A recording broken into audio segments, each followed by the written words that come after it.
नए साल के जश्न और कोरोना के नए वेरिएंट JN1 के मामलों के बीच कोरोना केसों में रिकॉर्ड तोड़ उछाल आया है।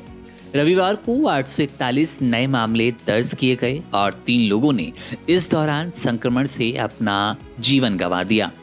केंद्रीय स्वास्थ्य मंत्रालय की वेबसाइट के अनुसार रविवार को केसों के बाद एक्टिव मामलों की संख्या 4,309 हो गई। इतने ज्यादा कोरोना के केस 227 दिन यानी कि 7 महीनों बाद सामने आए हैं। देश में कोरोना के नए वेरिएंट JN1 का कहर बढ़ता जा रहा है।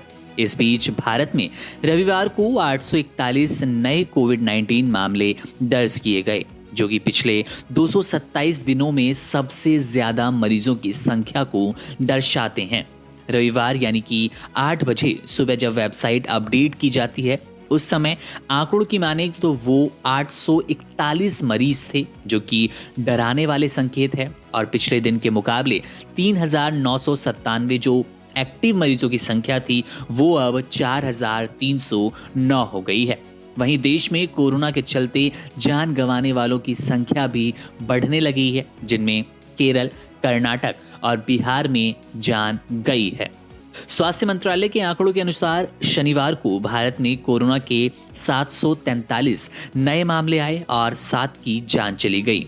मामलों में वृद्धि अपेक्षाकृत कम संक्रमण दर की अवधि के बाद आई है। दरअसल 5 दिसंबर के बाद दैनिक मामलों की संख्या में बढ़ोतरी हुई।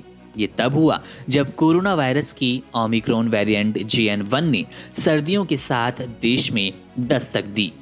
जनवरी 2020 में कोरोना के प्रकोप के बाद से भारत में 4.50 करोड़ मामले और 5,33,361 जाने गईं। मामलों में हालिया वृद्धि के बावजूद भारत की रिकवरी दर 98.81% के साथ उच्च स्तर पर बनी हुई है, जिसमें 4.44 करोड़ लोग बीमारी से उबर चुके हैं। स्वास्थ्य मंत्रालय के अनुसार देश ने अपने राष्ट्रव्यापी टीकाकरण अभियान के तहत कोविड-19 टीकों की 220.67 करोड़ से अधिक खुराकें दे दी है।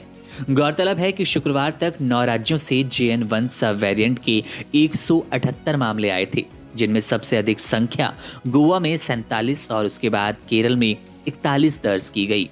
अन्य राज्य जहां JN वेरिएंट के सबसे ज्यादा मामले पाए गए, उनमें गुजरात 36 मामले, कर्नाटक में 34, महाराष्ट्र में 9, राजस्थान और तमिलनाडु में 4-4, तेलंगाना से 2 और दिल्ली से 1 मरीज की पुष्टि हुई थी।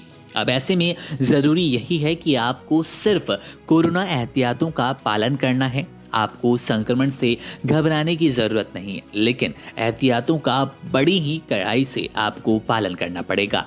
फेस मास्क का नियमित रूप से इस्तेमाल करें। हैंड सैनिटाइजर अच्छे से हाथों को साबुन से धोएं।